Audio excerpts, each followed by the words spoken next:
There is a surge in the mid-range and the mid-cc segment motorcycles. What is the actual reason behind it and why is it happening since the past few years? I think Royal Enfield started this whole category. Visually also, I really like the look of the KTM, but for me it's a bit too much plastic honestly. That does keep the weight down. You know, like the sounds it makes, the way it goes. Like you said, any gear you point it just shoots. What I prefer on the Guerilla is the handling, and that machine just basically fits me like a glove. Even for long distance touring, I cannot think of a better bike than the Himalayan right now. Hey Neil, I've recently noticed that there is a surge in the mid-range and the mid-cc segment motorcycles. What is the actual reason behind it and why is it happening since the past few years? So I think with the launch of the Triumph 400s, these bikes have become really accessible even for first-time buyers.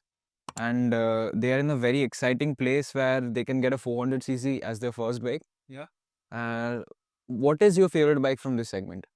My personal preference would go to the Royal Enfield Guerilla 450. Oh, I agree 100%. But why would you pick them over the Triumphs?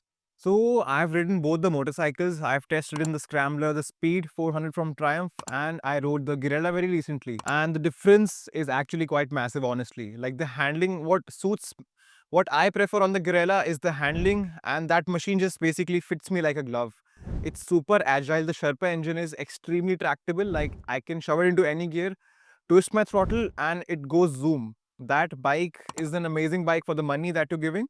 It's a true value for money motorcycle, and I'm a huge fan of the Guerilla 450. What about you? So I haven't ridden the Scrambler, but I have ridden the Speed 400 just after it came out. And I think it's a really polished bike. Great suspension. That's what stuck out the most to me. Yeah. How well the bike handles and how well it takes bumps. And I really like the engine as well. I think it's a very approachable engine for beginners, but it's lacking in character a little bit, which is what the Guerilla fixed. Yeah. So when I rode the Guerilla, I was not very happy with the ergonomics. I think the handlebar is a little too upright, but everything else was really amazing. Like I had a smile plastered on my face all throughout the ride. You know, like the sounds it makes, the way it goes. Like you said, any gear you point it, it just shoots.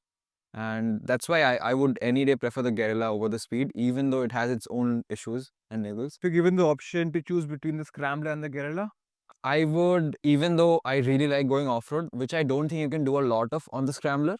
It's still a Scrambler. Yeah. But of course, it's going to be more off-road capable than all of the other bikes. if not off-road, then the potholes that Yeah, we come that across. we are coming across every day. But again, I would still pick the Guerilla just because of how fun it is. Indeed, indeed. And I think the 400s, the Triumph 400s might tend to get a little boring once you've ridden them over a couple of years. And what do you think of the Himalayan 450? Himalayan 450, I think, does not come in this segment completely, even though it shares the engine with the Guerilla. But they have tried to make it a true blue adventure bike, and it's a big step up from the older Himalayan. I think it's a great machine, but I don't think it's directly competing with the Triumph 400s or the... Have you ridden the Himalayan? Yes, I've ridden the Extep. What do you think of it? It goes well. It goes well off-road as well. And did you find something lacking in the low-end torque?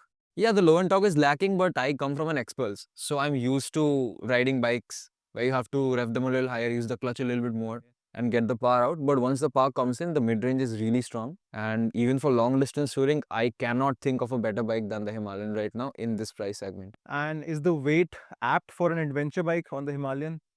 Depends on what you call an adventure bike. If you're planning on doing trails every weekend, it's definitely 20 kilos too heavy. Yeah, indeed. But I think there are people who have successfully managed to get the weight down quite a bit. And that is something that I would personally be interested in as well. If I ever get a Himalayan, just make it lighter, make it a trail bike, but it should also be capable on the highways. Call it a built, not bought machine. Yeah, I mean, that's always our goal, right? Yes, indeed. So who do you think these motorcycles are for? I think these motorcycles are, in my opinion, for beginners who want something more than the smaller motorcycles like the 100 to 200cc segment.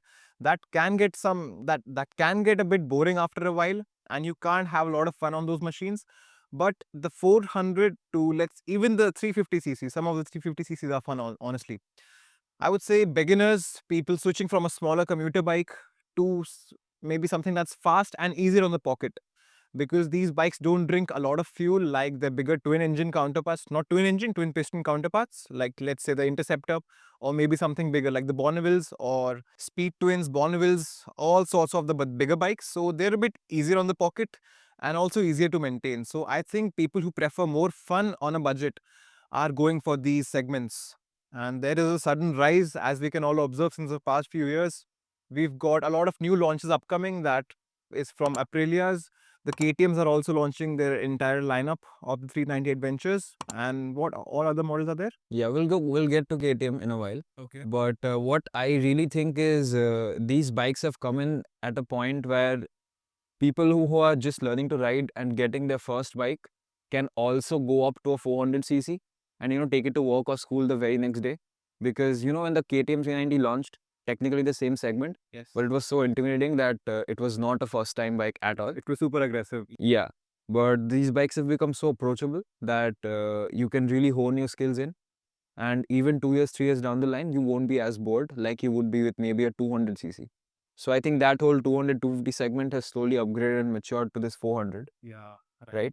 And the second type of buyer, like you mentioned, someone maybe who's riding a 150cc, who's riding a 125cc, and really wants like a big bike. To them, it's still a big bike. For sure, it is. But they still want to do whatever they are still doing with their commuter bikes. It's replacing that bike as well. So it's still a daily go to office, go to school bike. I think a daily motorcycle is quite apt for the mid-range segment. It's because if you're an enthusiast and you'd like to have fun on your daily commutes, you can have on these motorcycles. Whereas if you had, like, let's say a bigger bike, a 900 or a 1000cc motorcycle, you won't be having as much fun as on the mid-segment bike. That brings you to the third kind of buyer that might appreciate a motorcycle like this. That is people who buy big bikes, who ride big bikes, but the conditions don't allow them to ride those bikes every day. They can get in a Scrambler 400 or a Speed 400 or a Guerilla and have their share of riding every single day. It'll be easier on the pocket, it'll be just more convenient. It's just a great city bike. And there's also a common saying that it is more fun to ride slower bikes fast than riding fast bikes fast. Yeah, like after riding both, I don't know if it's more fun, but I definitely think it's as much fun. See, my take on this is fast bikes are meant for the track strictly, because you can't utilize the full potential on everyday roads because it's not safe for us or the people around us. So that's what I think of it.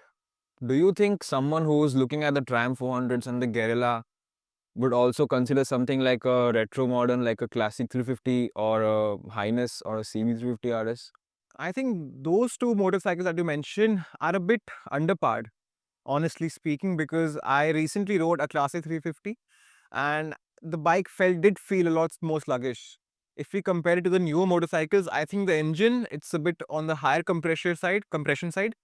So the bikes which you mentioned, the CB 350 and the classic 350, they're a bit too calm for my liking, honestly. I won't be purchasing a bike like that for my own self because I like to go fast, I like to have fun, which is kind of not possible on those machines. I mean, fun ka definition can be different for other people. Some people like to go slow with the thump on, like let's say they cruise at 60, 70 with it, enjoying the thump at high gear. But I do prefer going fast and I like to keep my revs high. So, I definitely agree with what you're saying.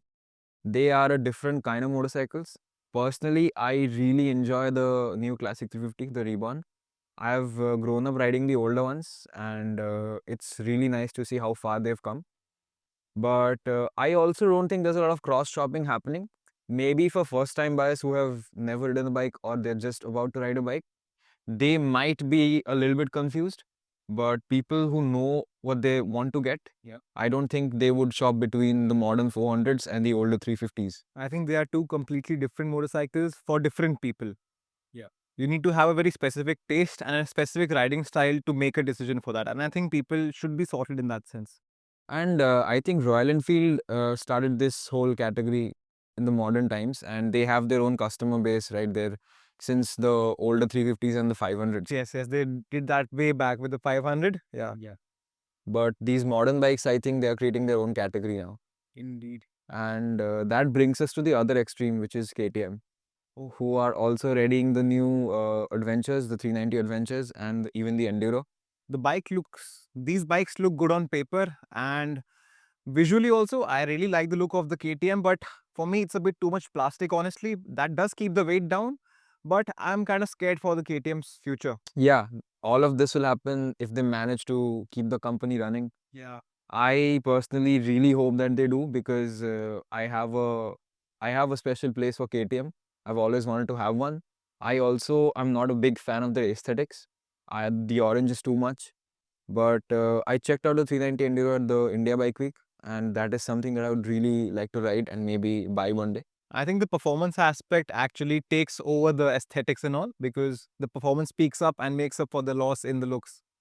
I rode the 390 Adventure long back, and that bike was a hoot. The engine, super aggressive, super punchy, exactly how I like my motorcycles. Yeah, that is a good bike. Let's see how KTM does in the future. All the best. So this segment is still on the rise, and a lot of new bikes are coming in as well. What are you most excited about? I am really looking forward to the BMW F450 GS, that 450 block with the twin cylinder setup. That is a completely new platform, and that does sound amazing. I recently heard at the EICMA how the bike sounded, and it does look like an exciting platform. And I do hope that there are more bikes coming. Yeah. Like maybe a scrambler, everyday riding kind of bike, like an Interceptor, bikes of those sort. And also talking about other bikes, Harley Davidson. So Harley Davidson is working on the Nightster 440, if I'm not wrong. I recently saw spy shots, not exactly spy shots, but concept of them filing a patent for the Nightster 440. And that bike does look exciting. It looks like a proper Harley, unlike the X440, which was a bit of a confused motorcycle. And I believe there should also be a smaller Pan America on the same engine. And next, maybe the Aprilia series. Like, it is a bit sporty, not as per our taste, but they do have a naked bike coming up, which is the 210 457. That's all the motorcycles which I could think of at the moment. What about you? Yeah, I think that's all for upcoming bikes. One bike that we did not discuss is the Hero Maverick 440. Oh, yes. Right? I don't exactly know where it falls in the whole category of bikes, but that's definitely also a contender for people looking at 460. I think there is a Scrambler also coming up from Hero based on the same engine. I think it'll also be really interesting to see how TVS ups the Ronin game and makes that into a 400cc, because that bike is pretty dead now. Exciting times ahead. Let us know if there's any bike in particular that you want us to talk about. And let us know in the comments which bike are you looking forward to in the mid-range segment or in general.